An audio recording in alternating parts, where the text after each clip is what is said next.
دیے جاتے ہیں تو پھر اطاعت نہیں، یہ نہیں ہم سے ہو سکتا، یہ نہیں آج کے دور میں پاسبل، میں اپنی برادری میں بھی رہوں اور یہ کروں، وہ اطاعت سے منہ موڑ جاتے ہیں۔ اللہ نے ان پر تبصرہ فرما دیے ایسے لوگ ہرگز مومن نہیں ہیں۔ جب ان کو بلایا جاتا ہے اللہ اور اللہ کے رسول کی طرف تاکہ رسول ان کے آپس کے مقدمے کا فیصلہ کریں تو ان میں سے ایک فریق کترا جاتا ہے، البتہ اگر حق ان کی موافقت میں ہو، یعنی اللہ کے احکامات ان کی مرضی کے ہوں، ان کی پسند کے ہوں، تو بڑے اطاعت کیش بن کے آ جاتے ہیں۔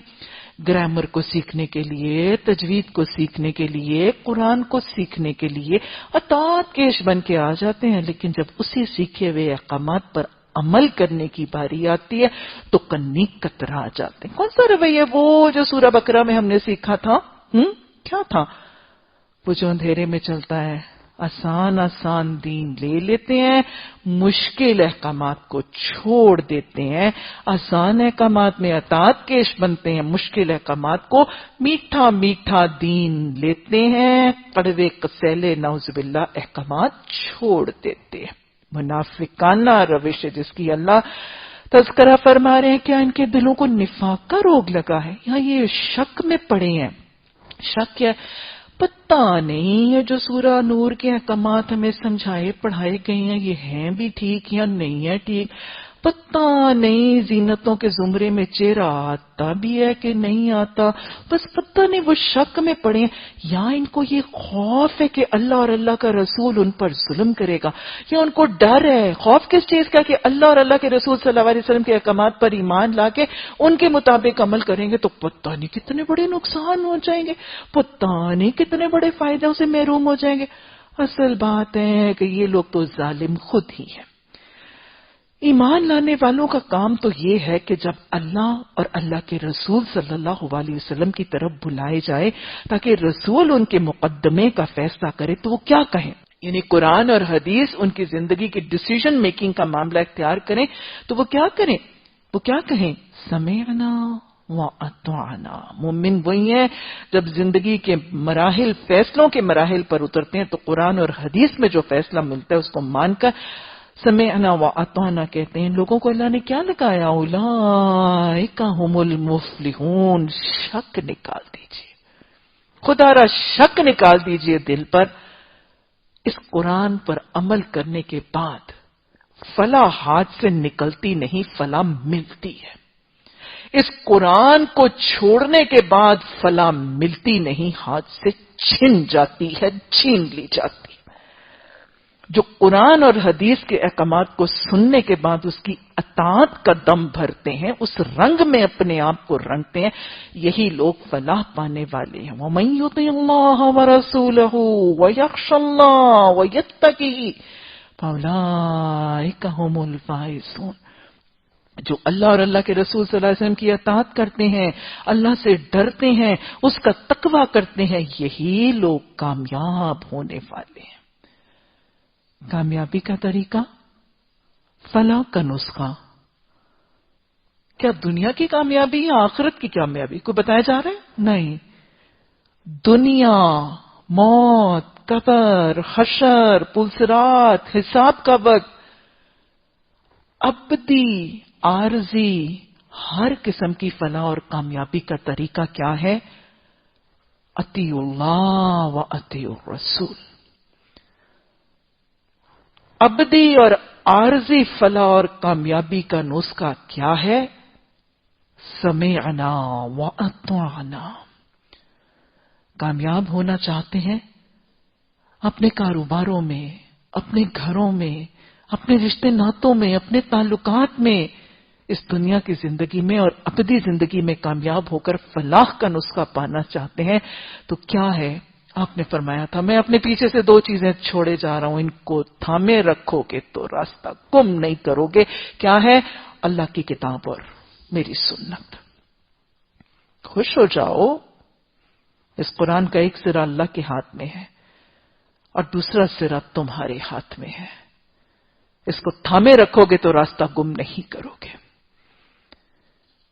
آپ نے فرمایا ہے جس نے میری اطاعت کی اس نے اللہ کی اطاعت کی، جس نے میری نافرمانی کی اس نے اللہ کی نافرمانی کی. حدیث نے بتایا ہے، واضح طور پر حدیث نے کھلم کھلے الفاظ میں بتا دیا کہ تم میں سے کسی کا ایمان اس وقت تک پورا نہیں ہو سکتا جب تک اس کی نفس اس چیز کے تابع نہ ہو جائے، تمہارے دل نہ ماننے لگیں اس کے احکامات کو. تمہارا دل، تمہارا عمل، تمہارا قول فعل جب تک اس کے رنگ میں نہیں ہوگا تم میں سے کسی کا ایمان پورا نہیں ہو سکتا. اور پھر آپ نے یہ بھی تو بتا دیا میری امت میں سے سبھی لوگ جنت میں جائیں گے سوائے ان لوگوں کے جو جانے کا انکار کریں گے. پوچھا گیا جانے کا انکار کون کرے گا؟ آپ نے کہا جس نے میری اطاعت کی وہ جنت میں جائے گا، جس نے میری اطاعت کا انکار کیا اس نے گویا جنت میں جانے سے انکار کر دیا. عارضی اور ابدی فلاح، عارضی اور ابدی کامیابی کا نسخہ صرف اللہ اور اللہ کے رسول صلی اللہ علیہ وسلم کے احکامات کی اطاعت، سنتے سار بغیر تردد کے، بغیر کیل و کال کے، بغیر شک کے، بغیر خوف کے، اللہ سے ڈر کے، اللہ کا تقوی کر کے اطاعت کرنا فلاح اور کامیابی کا نسخہ. یہ منافق اللہ کے نام سے کڑی کڑی قسمیں کھا کر کہتے ہیں کہ آپ حکم دیں تو ہم گھروں سے نکل آئیں. ان سے کہو قسمیں نہ کھاؤ، تمہاری اطاعت کا حال ہمیں معلوم ہے، تمہارے کرتوتوں سے اللہ بے خبر نہیں ہے. کہو اللہ کے مطیع بنو، رسول اللہ صلی اللہ علیہ وسلم کے تابع فرمان بن کے رہو. لیکن اگر تم منہ پھیرتے ہو تو خوب سمجھ لو رسول اللہ صلی اللہ علیہ وسلم پر جس فرض کا بار رکھا گیا ہے اس کا ذمہ دار وہ ہے، اور تم پر جس فرض کا بار ڈالا گیا اس کے ذمہ دار تم ہو. اس کی اطاعت کرو گے تو خود ہی ہدایت پاؤ گے، ورنہ رسول اللہ صلی اللہ علیہ وسلم کی ذمہ داری اس سے زیادہ کچھ نہیں کہ صاف صاف حکم پہنچا دے. اللہ نے وعدہ فرمایا ہے تم میں سے ان لوگوں کے ساتھ کہ جو ایمان لائے. صرف ایمان نہیں، وعدہ کس کے ساتھ ہے؟ جو ایمان لانے کے بعد اللہ کو مان کے، اللہ کی ماننے کے بعد عمل کریں. جو ایمان لانے کے بعد عمل کریں گے وہ کیا کرے گا؟ ایمان لانے والے صاحب عمل کو اگلا انعام مل رہا ہے. پیچھے تو ملا تھا فلاح، اس کے بعد ملا فائزون، اس کے بعد ملا تمہیں ہدایت ملے گی. 4 انعامات ایمان کے آپ نے دیکھے. اللہ اور اللہ کے رسول صلی اللہ علیہ وسلم کی اطاعت، پہلے ملی فلاح، دوسرا ملا فائزون، تیسرا ملا پھر ہی تم ہدایت پاؤ گے. اب اطیع اللہ و اطیع رسول صلی اللہ علیہ وسلم کا اگلا انعام اللہ بتا رہے، اللہ وعدہ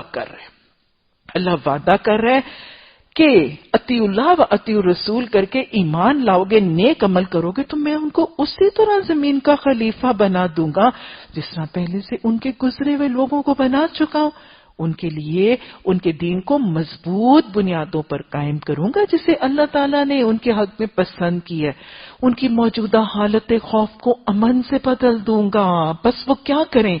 میری بندگی کریں، میرے ساتھ کسی کو شریک نہ کریں.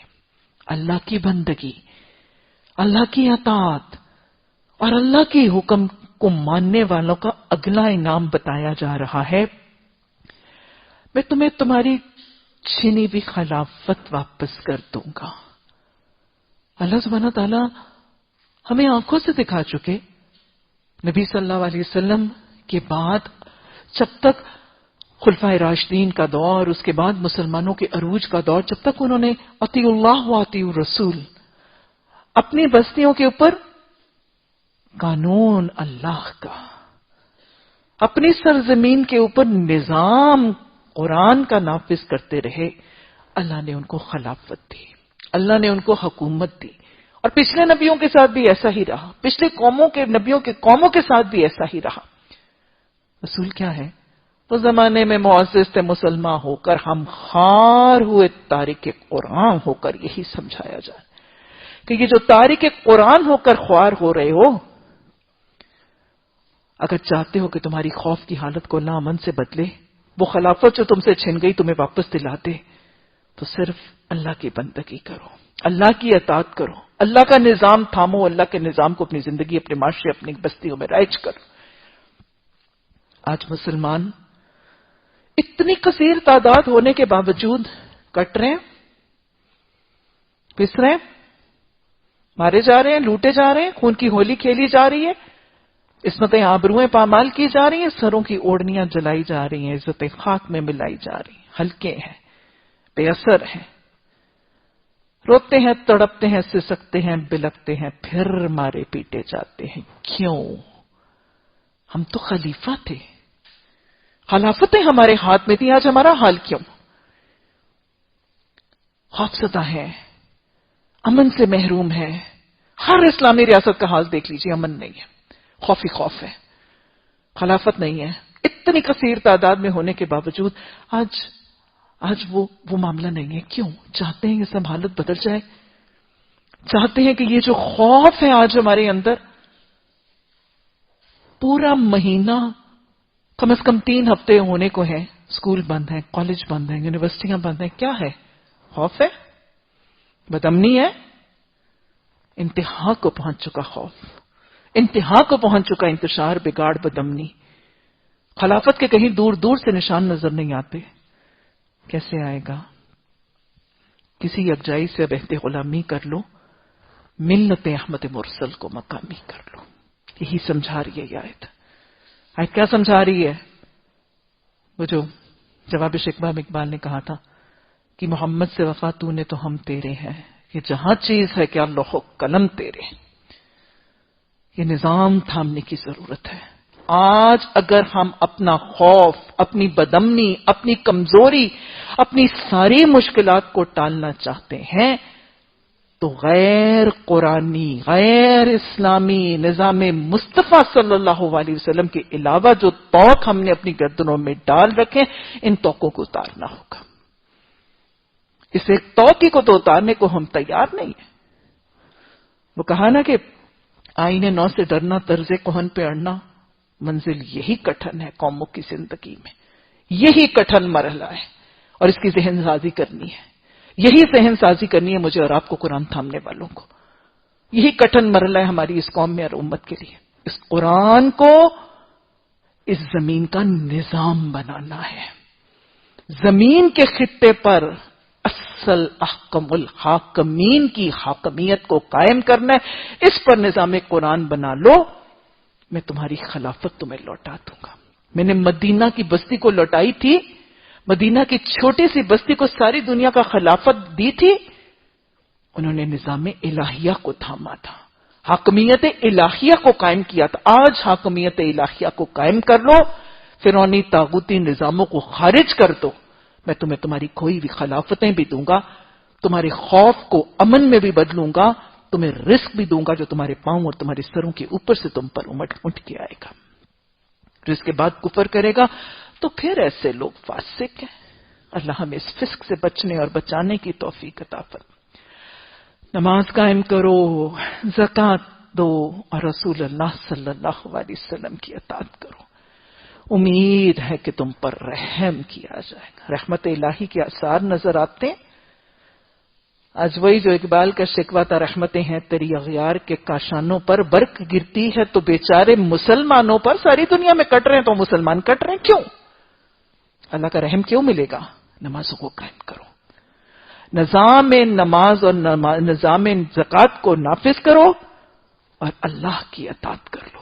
رسول اللہ صلی اللہ علیہ وسلم نظام مصطفیٰ کو تھام لو، تم پر رحم ہوگا۔ جو لوگ کفر کر رہے ہیں ان کے متعلق اس غلط فہمی میں نہ رہو کہ وہ اللہ کو عاجز کر سکتے ہیں، ان کا ٹھکانہ دوزخ ہے، اور وہ بہت ہی برا ٹھکانہ ہے۔ اے لوگوں جو ایمان لائے ہو، لازم ہے کہ تمہارے مملوک کون ہوتے ہیں؟ خادم۔ مملوک خادم ہوتے ہیں، ماتحت ہوتے ہیں، جو ہماری ملکیت میں ہے۔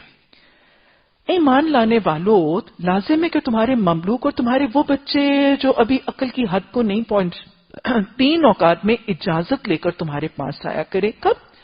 3 اوقات، صبح کی نماز سے پہلے، دوپہر کو جب تم کپڑے اتار کر رکھ دیتے ہو، یعنی کچھ اپنے گارمنٹس ریسٹ کرنے کے لیے، کیلولے کے لیے، اور عشاء کی نماز کے بعد۔ یہ 3 وقت تمہارے پردے کے وقت ہیں۔ ان کے بعد وہ بلا اجازت آئیں تو تم پر کوئی گناہ نہیں، نہ تم پر نہ ان پر۔ تمہیں ایک دوسرے کے پاس بار بار آنا ہی جانا ہی پڑتا ہے۔ اسی طرح اللہ تمہارے لیے اپنے ارشادات کی توضیح کرتا ہے، وہ علیم اور حکیم ہے۔ اللہ علیم اور حکیم نے 3 اوقات میں 2 لوگوں کو اجازت کا ادب اور سلیقہ سکھایا ہے. استئذان کا حکم اب گھر کے اندر بتایا جا رہا ہے. استئذان اجازت کا طلب کرنا ہم پیچھے پڑ چکے ہیں کہ جب گھر کے باہر سے کوئی اندر آئے، کوئی مرد کوئی عورت، تو اجازت طلب کرے. غیر بیوتکم یعنی اپنے گھروں کے علاوہ جب کسی اور کے گھر میں جاؤ تو باہر جانے سے پہلے، کسی کے گھر میں داخل ہونے سے پہلے اجازت کا طلب کرنا. یہ پیچھے ہم پڑھ چکے. پھر ہم حدیث کی روح سے بھی پڑھ چکے ہیں، آگے بھی آئے گا. اللہ سبحانہ تعالیٰ نے بالغ مردوں کو گھر کے اندر بھی استئذان کا طریقہ محمد صلی اللہ علیہ وسلم سکھایا کہ جب بھائی یا باپ اپنے گھر کی بالغ عورتوں کے پاس جائیں تو کیا کریں؟ اجازت طلب کر لیا کریں. تو گھر سے باہر استئذان کا طریقہ ہم نے پہلے دیکھا، اور گھر کے اندر بالغ مردوں کے لیے استئذان کا طریقہ ہم نے حدیث کے ذریعے دیکھا. اب گھر کے اندر ہی استئذان کا ایک اور طریقہ سکھایا جا رہا ہے. یہ سارے کے سارے طریقے جو ہیں، میں نے آپ کو شروع میں ہی بتایا تھا، سورہ نور کے یہ سارے طریقے کون سے سٹیپس ہیں؟ انسداد بے حیائی کے سٹیپس. معاشرے کے اندر بے حیائی، فحاشی، بدکاری کے روک تھام کے سٹیپس ہیں. Different stages, different steps, different levels پر سکھائے جا رہے ہیں. گھر کے اندر 2 لوگوں کو، چھوٹے بچے اور یہاں ماتحت کام کرنے والے ملازم، خادم وغیرہ، ان کے لیے، یا غلام لونڈیاں وغیرہ، ان کو 3 اوقات پر ازواج یعنی میاں بیوی، شوہر اور بیوی کے پاس اجازت لے کر آنے کا طریقہ سکھایا جا رہا ہے. 3 اوقات بھی اللہ نے بڑے کلیئرلی ہائی لائٹ کر دیے. ایک وہ دوپہر کے کیلولے کا وقت، کیونکہ ظاہر انسان جب سوتا ہے ریٹائر کرنے کے لیے تو کچھ نہ کچھ لباس جو ہے وہ کھول دیا جاتا ہے، سطر کے کھلنے کا امکان ہے. وہ مرد ہے یا عورت جو بھی، پورے کے پورے کپڑے اتارنے کا تصور نہیں، کچھ کپڑے جس کی وجہ سے انسان ذرا ریٹائرنگ کے لیے کمفرٹیبل ہوتا ہے، یہ تذکرہ کیا جا رہا ہے. اور پھر دوسرے 2 وقت ہیں، فجر سے پہلے اور عشاء کے بعد. یہ تو رات کو سونے کے اوقات ہیں. یہ اصل میں بنیادی طور پر وہ اوقات ہیں جو ازواج کے لیے، میاں بیوی کے لیے، زوجین کے لیے، ان کی انٹیمیسی، ان کی پریویسی کے ٹائمنگز ہیں. دین کے احکامات بڑے فطرت والے احکامات ہیں، اور شریعت سب کی جائز روحانی، جسمانی، مالی ضرورتوں کو کیٹر بھی کرتی ہے، پلان بھی کرتی ہے، اور اس کے مطابق ایجوکیٹ بھی کرتی ہے. تو ازواج کی پریویسی کو انشور کرنے کے لیے یہ 3 اوقات میں ان 2 لوگوں کو اجازت مانگ کر ان کے والدین یا زوجین کے پاس جانے کا ادب اور سلیقہ سکھایا جا رہا ہے. اصل میں اللہ فرما رہے ہیں کہ اس کے علاوہ اجازت کی کوئی ضرورت نہیں، کیونکہ ظاہر بچے ہیں، ان کو تو ماں کے پاس بار بار، بچے سارا دن بھاگ بھاگ کے امی کے پاس نہیں آ رہے ہوتے. اب کوئی چھوٹا سا کٹ لگ گیا تو امی کے پاس آ رہے ہیں، گر گئے تو امی کے پاس آ رہے ہیں، شارپنر نہیں مل رہا تو امی کے پاس آ رہے ہیں، کاپی پھٹ گئی تو امی کے پاس آ رہے ہیں، اور ملازمائیں اور خادمائیں بھی 2 منٹ کے بعد باجی کے پاس بھاگ کے آ رہی ہیں، باجی اب یہ نمک دیکھ لیں، اب یہ گھی دیکھ لیں، اب یہ برتن دیکھ لیں. تو لہٰذا اللہ سبحانہ تعالیٰ نے کہا بار بار ان کو تمہارے پاس آنا جانا ہوگا، لیکن یہ 3 وقت وہ جب تمہارے پاس آئیں گے، چاہے ان کی ریکوائرمنٹ کتنی کلاسل ہے، اجازت کے بغیر نہیں آئیں گے. اصل میں یہ احکامات تو اس پس منظر میں دیے گئے تھے، کیونکہ آپ کو پتہ ہے کہ گھروں کا سیٹ اپ بہت ہی سمپل تھا. 9 دروازے تھے، 9 دہلیزیں تھیں، 9 دروازوں کے اوپر کوئی پردے ڈالے ہوئے تھے. ان کے پاس تو اپنے لباس اپنے جسموں کو ڈھانپنے کے لیے نہیں تھے. کتاب الصلاۃ پڑھی تھی نا کہ لباس ایک لباس میں 2 لباسوں میں نماز. ان کے پاس تو بیچاروں کے پاس کھانے کے لیے پیسے نہیں تھے. گھر سمپل مٹی کے گھروندے بنائے ہوئے ہیں، نہ کوئی لکڑی تو ان کے پاس خانہ کعبہ کا دوسرا دروازہ بنانے کے لیے ان کے پاس لکڑی نہیں تھی. ان کے گھروں میں کہاں دروازے کفل تھے، بہت سادہ سیٹ اپ تھا. تو اس سیٹ اپ میں ان کو سکھا دیا گیا کہ زوجین کی یہ ذاتی معاملات کا جو وقت ہے اس پہ ان کے پردے کا اہتمام کیا جائے. لیکن احکامات صرف اس دور کے لیے نہیں ہوتے، ہر حکم ہر دور کے لیے قیامت تک کے لیے ہے. آج کے دور میں تو اس حکم میں اس شکل میں اطلاق ہے ہی نہیں، کیونکہ گھروں کا سٹرکچر جو ہے وہ ٹوٹلی چینج ہو گیا، ہمارا آرکیٹیکچر فرق ہے. پسماندہ سے پسماندہ، غریب سے غریب گھر کے بھی کمروں کے اوپر دہلیزیں بھی ہیں، دروازے بھی ہیں، چٹخنیاں بھی ہیں، کنڈیاں بھی ہیں، ڈور لاکس بھی ہیں. اور زوجین کے آپس کے تعلقات کے معاملات اور مراحل میں دروازے وغیرہ کو بند کرنا بڑا آسان ہے، بڑا سہل ہے، اور ظاہر کیا بھی جاتا ہے. آج کل کے معاملات میں زوجین کا پردہ آج کے حالات میں مشکل نہیں ہے، لیکن یہ حکم کی نوعیت آج بھی موجود ہے۔ یہ حکم بنیادی طور پر کیوں دیا گیا؟ وہ بچے، وہ ملازم جن کو سارا دن زوجین کے پاس جانے سے منع نہیں کیا گیا، ان اوقات میں کیوں منع کیا جا رہا ہے؟ تاکہ وہ چھوٹے بچے، وہ کچے ذہن والے، نابالغ بچے جو بہت سی چیزوں کو نہیں جانتے، لا علم ہیں، انویر ہیں، ان کی نگاہ، ان کی نظر کسی ایسے کام، کسی ایسے عمل، کسی ایسی سرگرمی، کسی ایسی حالت پر پڑ جائے، یا وہ کوئی ایسی چیز دیکھ لے، کوئی ایسی حالت، کوئی ایسا عمل، کوئی ایسی کیفیت دیکھ لیں یا اس کا مشاہدہ کر لیں یا کوئی ایسی بات ہی سن لیں، نہ وہ سمجھ پائیں گے، نہ وہ کمپریہینڈ کریں گے، اور نہ ان کے لیے کمپریہینڈ کرنا اور سمجھنا ضروری ہے، بلکہ ان کو اس ایکسپوجر سے بچانا ضروری ہے، کیونکہ ان کچے ذہنوں کی سوچ کی نہج بدل جائے گی۔ نہ بالغ بچے، نہ وہ اس چیز کو سمجھ پائیں گے، نہ ان کو سمجھنے کی ضرورت ہے، بلکہ ان چیزوں کو دیکھنا یا سننا الٹا ان کے لیے نقصان دہ ثابت ہوگا۔ اس لیے ان ازواجی معاملات کے پردے کو قائم رکھا گیا ہے تاکہ نہ یہ کچھ سنیں نہ کچھ دیکھیں۔ آج کل کے گھروں کے سسٹم کے اندر اس پردے کو تو قائم کر لیا جاتا ہے، لیکن وہ دیکھنے اور سننے سے بچنے کا اہتمام نہیں کیا جاتا۔ والدین یا زوجین اپنی پریویسی یا ان زوجی معاملات کی پریویسی کو تو انشور کر لیتے ہیں، لیکن اتنا بڑا قد آدم ایل سی ڈی لاؤنج کے اندر لگا کے ریموٹ اس بچے کے ہاتھ میں دے کے اس کو سب سننے اور اس کو سب دیکھنے کی فری اپرچونٹی آسانی سے پرووائڈ کر دی جاتی ہے۔ اس کو انٹرنیٹ کا کنیکشن دے کے ایک کلک پر ہر غلط سین، ہر غلط نظارہ، ہر بے حیائی فحاشی کا منظر، ہر اریانی کی ایگزیبیشن دیکھنے کا موقع فراہم کر دیا جاتا ہے۔ یہ ہے جو یہ آیت سکھا رہی ہے کہ اپنی اولادوں کی نگاہوں، ان کی نظروں، ان کے کانوں کو ان نظاروں سے، ان باتوں سے محفوظ رکھنا ہے۔ آج کے اس میڈیا، اس ٹی وی، اس کیبل، اس انٹرنیٹ کے ذریعے جو نظارہ، جو سین، جو جملے شاید وہ دیکھیں یا پڑھیں گے، وہ ایک نظارہ ان کی سوچ کی سمت، ان کے ذہن کے دھارے کو ساری زندگی کے لیے بدلنے کے لیے کافی ہے۔ اس آیت کے حکم کے حوالے سے آج بچوں کی حفاظت کرنی ہے۔ آج اپنے گھر کو پاک رکھیے، اپنے گھروں کو صاف رکھیے۔ اس بے حیائی فحاشی کا کلچر جس میں ٹی وی کی اسکرین کے اوپر چلتے چلتے آنن فانن پتہ ہی نہیں چلتا کہ کیا سے کیا بن جاتا ہے، اس سے حفاظت کرنی ہے۔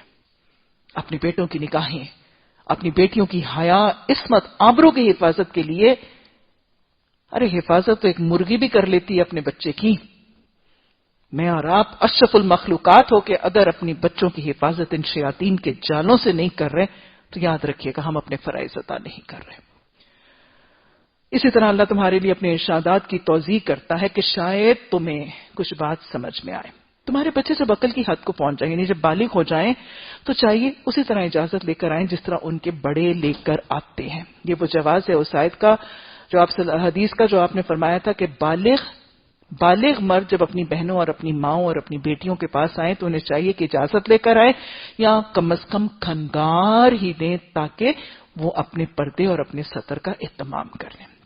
اسی طرح اللہ اپنی آیات تمہارے سامنے کھولتا ہے، وہ علیم اور حکیم ہے۔ آیت نمبر 60 پر ایک اور نسخہ سکھاتی نظر آ رہی ہے، وَالْقَوَاعِدُ مِنَ النِّسَاءِ اللَّاتِي لَا يَرْجُونَ نِكَاحًا فَلَيْسَ عَلَيْهِنَّ جُنَاحٌ أَن يَضَعْنَ ثِيَابَهُنَّ غَيْرَ مُتَبَرِّجَاتٍ بِزِينَةٍ وَأَن يَسْتَعْفِفْنَ خَيْرٌ لَهُنَّ وَاللَّهُ السَّمِيعُ الْعَلِيمُ۔ سمیع اور علیم رب اب عورتوں کو ایک خاص عمر زندگی کے حصے میں ایک چیز کی لچک اور چھوٹ دیتا نظر آتا ہے، لیکن یاد رکھیے گا یہ لچک عام نہیں ہے، یہ نچک ایک خاص زندگی کے حصے میں دی جا رہی ہے اور وہ بھی مشروط ہے. ایک خاص زندگی کے حصے میں خاص حالت کی عورت کو اجازت دی جا رہی ہے اور وہ سختی سے مشروط ہے. یہ 3 چیزیں یاد رکھیے گا. اللہ سبحانہ تعالیٰ نے سورہ نور میں ہم نے پڑھا وَلَا يُبْدِينَ زِينَتَهُنَّ إِلَّا مَا ظَهَرَ مِنْهَا. دیکھو اپنی زینتوں کو سرکل کے بیانڈ ظاہر نہ کرنا. اس کی تکمیل کے لیے اللہ سبحانہ تعالیٰ نے ہم نے سورہ احزاب کے احکامات انشاءاللہ بھی پڑھنے ہیں. سورہ احزاب میں بھی ہم یہ وضاحت کر چکے ہیں کہ سورہ احزاب کے احکامات پہلے اور سورہ نور کے احکامات بعد میں نازل ہوئے. یہ حتمی احکامات ہیں. سورہ احزاب میں اللہ سبحانہ تعالیٰ نے عورتوں کو کہا تھا وَلَا تَبَرَّجْنَ. دیکھو گھروں سے نکلو گی ویسے تو وَقَرْنَ فِي بُيُوتِكُنَّ. دیکھو اپنے گھروں میں وقار سے عزت سے بیٹھی رہنا. اور جب گھروں سے باہر نکلو گی وَلَا تَبَرَّجْنَ تَبَرُّجَ الْجَاهِلِيَّةِ الْأُولَىٰ. اپنی ایگزیبیشن اور اپنی ڈیمونسٹریشن کر کے اپنے آپ کو زیادہ پرومیننٹ کرتی ہوئی نہ نکلنا. اور پھر کیسے پرومیننٹ نہ کرنا؟ یُدْنِینَ عَلَیْہِنَّ مِن جَلَابِیبِہِنَّ. اپنے اوپر سے اپنی جلباب لے لینا تاکہ کیا ہو. سورہ نور کے وَلَا يُبْدِينَ زِینَتَهُنَّ إِلَّا مَا ظَهَرَ مِنْهَا کے حکم کی تکمیل ہو جائے. لیکن یہاں پر وہ جو سورہ احزاب نے جلباب اڑائی تھی اس عورت کو تاکہ اس کی زینت گھر سے باہر نکلے اور اس کا تبرج نہ ہو جائے، وہ جلباب جو اللہ نے اس کو سورہ احزاب میں خاص طریقے سے ہاتھ پکڑ کے اوڑھنے کا سلیقہ سکھایا تھا تاکہ گھر سے نکلنے والی متبرجات کی صف میں شامل نہ ہو جائے اور اس کی زینت نہ کھل جائے، اس جلباب کو ایک خاص کیٹیگری کی خاتون کو جب وہ کچھ شرطیں پوری کر لے اس کو اتار کے رکھنے کی اجازت دی جا رہی ہے. جو کہا جا رہا ہے نا اَن یضعن ثیابہن کہ ان عورتوں پر کچھ گناہ نہیں اگر وہ اپنے کپڑے اتار دیں، تو اس سے مراد سارے کپڑے نہیں ہے، اس سے مراد وہ جلباب ہے جو سورہ احزاب نے زینت کو چھپانے کے لیے سکھائی تھی. یہ کس کو اجازت دی جا رہی ہے؟ اس حکم کی نوعیت کو سمجھنا ضروری ہے. وَالْقَوَائِدُ مِنَ النِّسَاءِ اللَّاتِي لَا يَرْجُونَ نِكَاحًا. بیٹھ رہنے والی عورتوں میں سے وہ عورتیں جو نکاح کی اب رغبت نہیں رکھتی، امید نہیں رکھتی، خواہش اور ڈیزائر نہیں رکھتی. آیت کا معنی اور اطلاق تو شاید کا لفظ موضوع نہیں ہے، یقیناً بہت فرق ہے، لیکن جو خود کو نہیں بدلتے قرآن کو بدل دیتے ہیں ان کا طریقہ کچھ یہ معنی نکالنے کا نظر آتا ہے کہ وہ کہتے ہیں کہ اس سے مراد حیض سے مایوس اور نا امید عورتیں ہیں.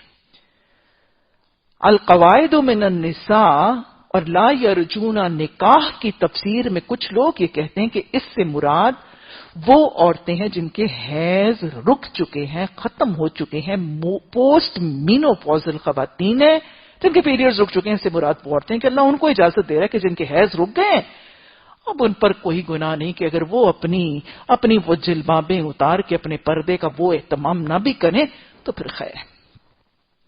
ایسی عورتوں کے لیے معاملہ نہیں ہے. اصل بات ہے کہ یہ حیض سے مایوس عورتوں کی اجازت نہیں ہے. یہ حیض سے مایوس عورتوں یا پوسٹ مینوپوزل عورتوں کو اپنی جلباب اتارنے یا اپنی وہ چادر اوڑھنی اتارنے کی اجازت کا حکم نہیں ہے، کیونکہ آج پوسٹ مینوپوزل خواتین ساری دنیا کی آرائش اور بناؤ سنگھار کرتی ہوئی نظر آتی. سارا بننے سنورنے کا شوق ابھی بالکل ویسے ہی متحرک ہوتا ہے. ارے آج پارلر کن سے بھرے پڑے ہیں؟ پارلر، بوتیکیں، ڈریس ایگزیبیشنز، یہ این جی اوز چلانے والیاں 80% تو اس کیٹیگری کی ہیں.